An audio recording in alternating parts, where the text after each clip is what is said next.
I never thought I'd be telling this story, but here we are. Just goes to show how life can really throw you for a loop, right?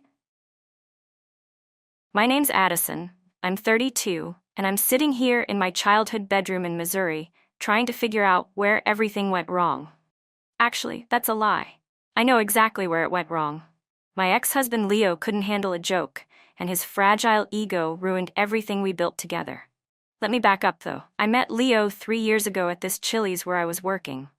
Not exactly the dream meet cute, but whatever. I was having the worst night. This table of teenagers had just stiffed me on a $100 check, and I was in the back practically ready to cry. That's when Leo walked in with some work friends, ending up in my section. He wasn't my usual type at all, more quiet, kind of nerdy looking with his glasses, but he had this dry sense of humor that just got me. I remember him leaving this massive tip, like 40%, and writing, "Hope your night gets better" on the receipt. It was honestly kind of corny, but also sweet. He came back the next week, alone this time, and sat in my section again. We got to talking, and he told me he was a pest control technician. Not exactly Prince Charming material, right? But something about him felt safe. Different from the losers I usually dated who were always about to make it big. With their music or whatever. Things moved pretty fast after that, like crazy fast. Within 6 months, we were living together in his apartment. My friends thought I was nuts, but I was tired of the dating scene, and Leo had a steady job, his own place, and actually treated me decent. Plus, he made me laugh, which is harder to find than you'd think. The proposal came a year later. Nothing fancy, just during a regular date night at home. That should have been my first clue about how different we were with money. I wanted this gorgeous ring I'd seen at K Jewelers, but he got something smaller from a local jeweler. He kept talking about being practical and starting our life together right. Looking back, I should have seen how that would become a pattern. I really wanted a big wedding, like every girl dreams about her special day, right? But Leo kept going on about budgets and savings and how we should save for a house instead. We ended up compromising, but honestly, it felt like I was the only one compromising. We had the wedding at this mid-range venue instead of the country club I wanted, and I had to cut my guest list in half. Don't get me wrong, it was still a beautiful day, but it wasn't the fairy tale I'd imagined. Everyone told us we were rushing things, but I felt like I'd finally figured my life out. I had a husband who was stable, even if his job wasn't glamorous. My parents were finally off my back about settling down, and I thought I was done with the whole serving thing. Leo promised once he moved up at his company, I could quit and maybe go back to school or something. The funny thing is, I actually liked who I was with Leo at first. He made me feel like I could be more than just another pretty face serving wings and beer. He'd help me budget, even though I hated it, and he had all these plans for our future. The whole first year of marriage was pretty good. Not perfect, but good. We had our routine, our little jokes, our favorite shows we'd watch together. But then things started to change. I'd see my old high school friends posting about their vacations and designer bags on Instagram, while I was still picking up extra shifts just to afford the basics. Leo got this promotion to team lead at his pest control company, but the raise was a joke. He acted like it was this huge deal, but I did the math. It wasn't even enough to cover inflation. Looking back now, from my twin bed in my parents' house, I can see the cracks were there from the start. We were just too different about money, about how we wanted to live our lives. He was all about saving for tomorrow, while I believed in living for today. But I never thought a stupid joke would be what finally broke us. Then again, maybe it wasn't really about the joke at all.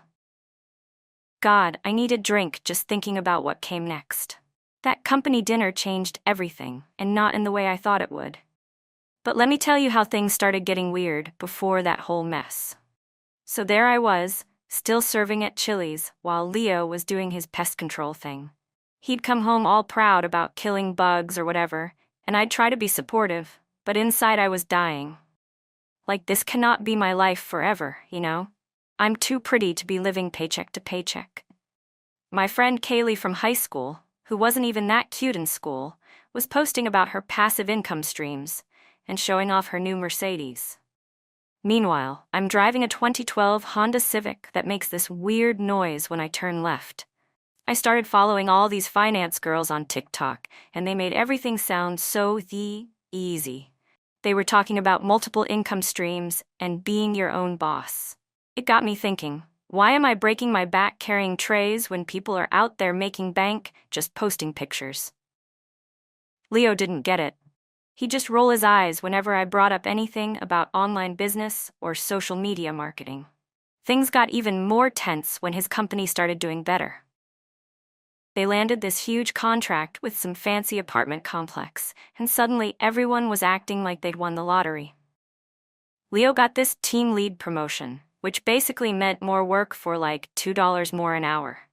But you should have seen him, so proud, walking around like he was Mark Zuckerberg or something.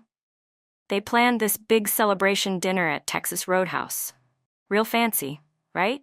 Leo was all excited, telling me how his boss and all these important people would be there.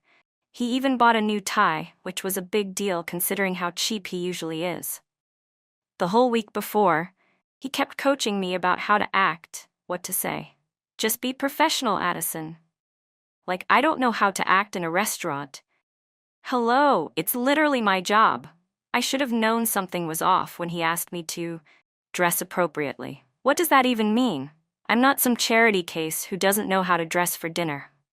I went shopping and bought this gorgeous red dress. Had to put it on the credit card, but whatever. Leo didn't need to know about that. It was a little tight, a little low cut, but I looked hot. When he saw me in it, he got this look on his face. Not a good one. Don't you have something else? He asked in that careful way of his that always made me feel like a child. That should have been my first clue about how the night would go. But I was stubborn. I'd spent good money on that dress, and I was tired of dimming my light just because he was insecure. The whole car ride there, he kept fidgeting with his tie and reminding me this was a really important night for him. Important for who? His big promotion meant he got to supervise other guys spraying for cockroaches. Meanwhile, I was watching these 22-year-olds on Instagram making millions. But I kept my mouth shut, at first, anyway. That's the thing about keeping your mouth shut, though. Eventually, everything you've been holding back just explodes out.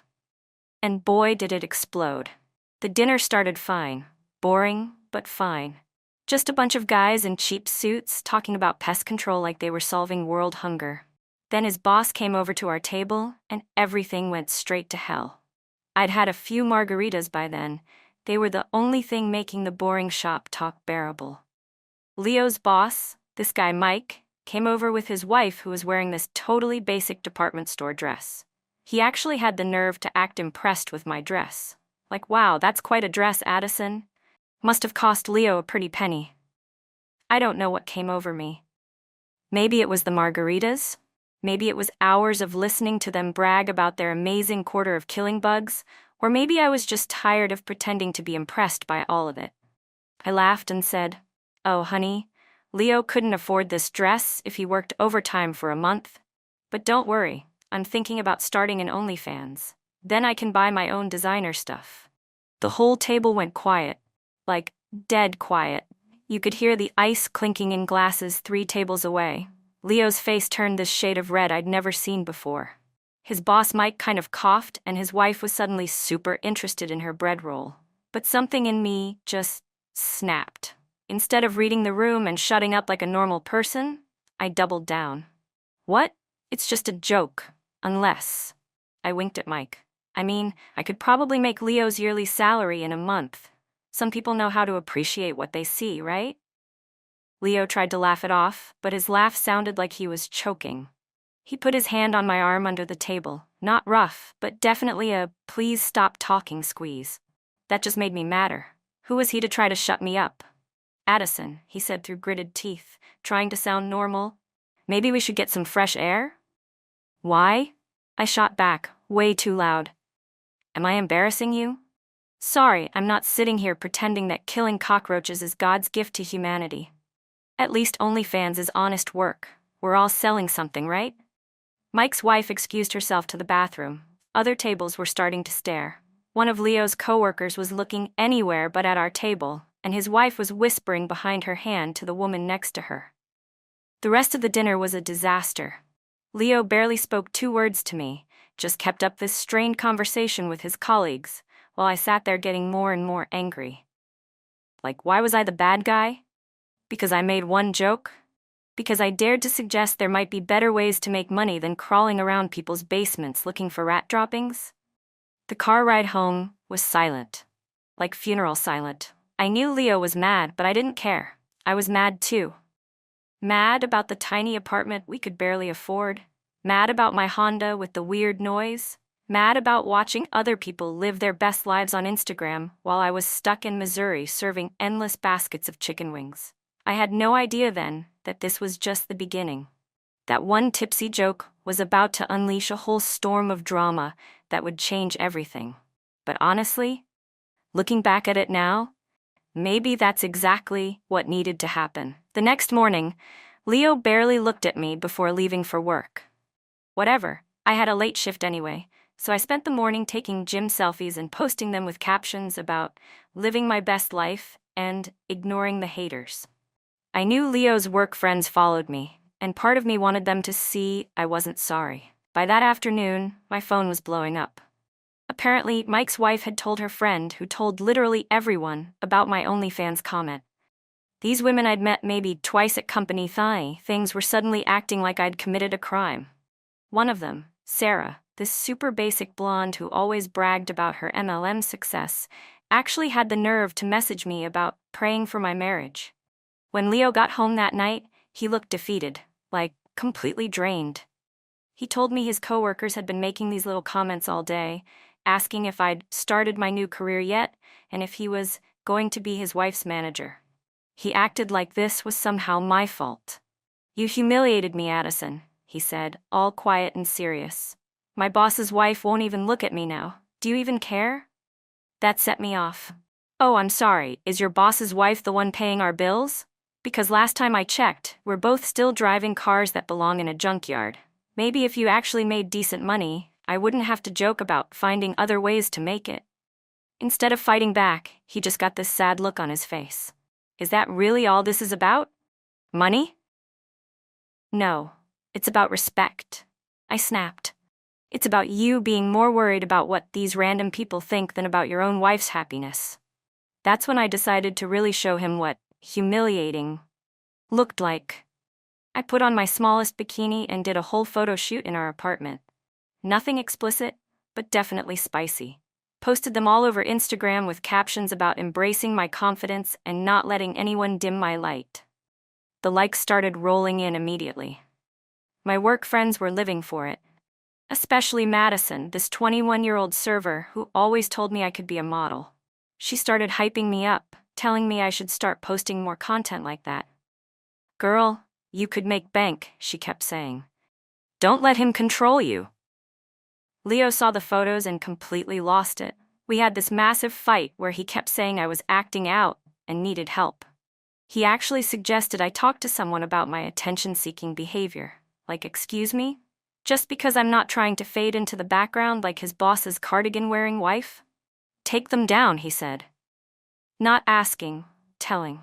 "Or what?" I challenged. "You'll what, Leo? Leave me? Over some photos? Then everyone at your precious job will really have something to talk about." He slept on the couch that night. I stayed up late, scrolling through all the likes and comments, feeling more validated with each notification. Sure, some of them were kind of creepy, but at least people were noticing me. At least I wasn't invisible. What I didn't know then was that all this drama had already reached Leo's higher-ups. They were already having discussions about his future at the company. But I was too busy planning my next photo shoot, too caught up in the rush of attention to see the walls starting to crumble around us. Then came the day that really ended everything. Leo came home early, which he never did. I was in the middle of setting up my ring light. Yeah, I'd splurged on some content creator essentials with our joint credit card. Whatever. It was an investment in our future, right? The look on his face told me something was wrong before he even opened his mouth. Turns out he'd been passed over for the regional supervisor position. The same position he'd been working toward for months. His boss pulled him aside and fed him some garbage about company culture fit and maintaining a professional image. Are you happy now? He wasn't even yelling. That quiet, disappointed voice was somehow worse. They're questioning my judgment because of you. Because my own wife doesn't respect me enough to act appropriately at a work function. I lost it. Oh, so now I'm the reason you didn't get the promotion? Not the fact that you work for a garbage company that probably promotes based on who kisses up the most? Maybe if you had actually stood up for me, instead of acting embarrassed by your own wife. Stood up for you? He actually laughed, but not in a funny way. Addison, you suggested starting an OnlyFans in front of my entire company. You've been posting thirst traps on Instagram for weeks. My boss's wife thinks you're having a mental breakdown. That's when I saw the credit card statement in his hand. Oops. What's this charge for $897 at Nordstrom and these Instagram promotion charges? We agreed to stick to the budget this month. We can barely make rent as it is. It's called investing in myself. I fired back. Since you clearly can't provide the lifestyle we deserve, I'm taking matters into my own hands. Madison says I could easily make 6 figures with the right platform. Madison is 21 and lives with her parents. He threw the statement on the counter. This ends now. I'm cutting up the joint card. Something in me snapped. While he was in the shower that night, I took the credit card and went on the biggest shopping spree of my life. Luxury makeup, more ring lights, this gorgeous Gucci bag I'd been eyeing. I maxed out the entire card, like $12,000. I figured if he was going to blame me for ruining his career anyway, I might as well get something out of it. When the charges showed up 2 days later, he didn't even argue. He just started packing a bag. I thought he was bluffing. He always backed down eventually, but this time was different. I'll be at my brother's, he said, heading for the door. I've already talked to a lawyer. A lawyer? Are you serious? Over some shopping? He turned back, and I barely recognized him. No, Addison. Over everything, the complete lack of respect, the constant lying, the manipulation. I'm done. Fine, I screamed after him. Go, run away because your wife is too much woman for you to handle. Go find some boring little mouse who'll be happy with your mediocre life. He didn't even respond. Just walked out. I spent that night posting cryptic stories about removing toxic energy and how some men can't handle a strong woman. My notifications were blowing up with support from strangers and my work friends. But sitting alone in our apartment that night, watching the likes roll in, something felt empty. Not that I'd ever admit that to him. Besides, I had plans. Big plans. I was going to show everyone, especially Leo, exactly what they were missing out on. I just didn't expect it to blow up in my face quite the way it did. The divorce papers came 2 weeks later. I didn't even read them before signing. My pride wouldn't let me beg him to stay. Besides, I was too busy setting up my new business venture. I'd spent the last of our shared money on this fancy camera and a whole bunch of lingerie sets. Madison helped me set up the OnlyFans account, convinced I'd be making thousands within weeks. Girl, you're gonna make him so sorry he left, she kept saying. Just wait until he sees how much money you're making without him. The first month, I posted every single day. Perfect lighting, professional-looking sets, okay, just our apartment before I had to move out, the works. I even paid this sketchy social media manager $500 to help me optimize my content strategy or whatever. You know how many subscribers I got? 3. And they were all free trial accounts that never converted to paid. Meanwhile, my life was falling apart in real time. The restaurant cut my hours because I kept snapping at customers. Turns out, getting stiffed on tips hits different when you've got no backup plan.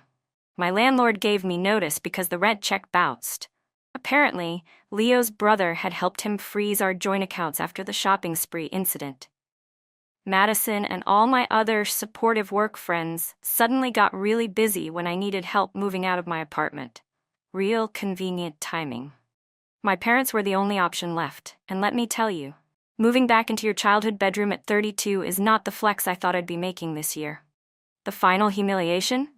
After 6 months of daily posting, endless #judges, and way too many awkward photo shoots in my old teenage bedroom, my total OnlyFans earnings were $7.84.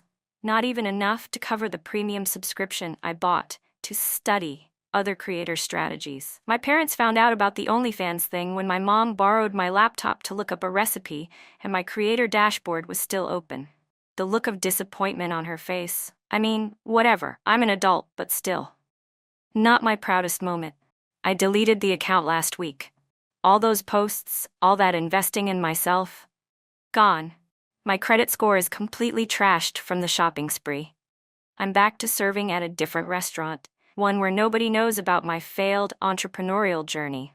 Sometimes I check Leo's Facebook. He's doing fine, of course. Got a job at a different pest control company. A promotion, actually. Changed his relationship status to single and got a new haircut. He looks happy. Do I miss him? Maybe. Do I regret what I did? I mean, the shopping spree was probably a bit much. And okay, maybe the OnlyFans joke at the company dinner wasn't my finest moment. But he could have been more supportive. A real man would have defended his wife, right? Instead of being so worried about what his boss and his precious coworkers thought. So here I am, back in Missouri, in my old twin bed, staring at posters from high school while I try to figure out my next move. Madison doesn't even answer my texts anymore. Apparently, she's focusing on her nursing school applications, or whatever. The other day, I overheard my mom on the phone telling my aunt that Addison's going through something. Like I'm having some kind of crisis. Please. I'm just a strong woman who refused to settle for mediocrity. So what if my big plans didn't work out exactly how I thought they would? At least I was brave enough to try. Maybe Leo couldn't handle a woman with ambition? Maybe he was intimidated by my potential? Maybe I'm just telling myself what I need to hear so I can sleep at night. But whatever, I'm still young, I've got time to figure it out. Just maybe not through OnlyFans.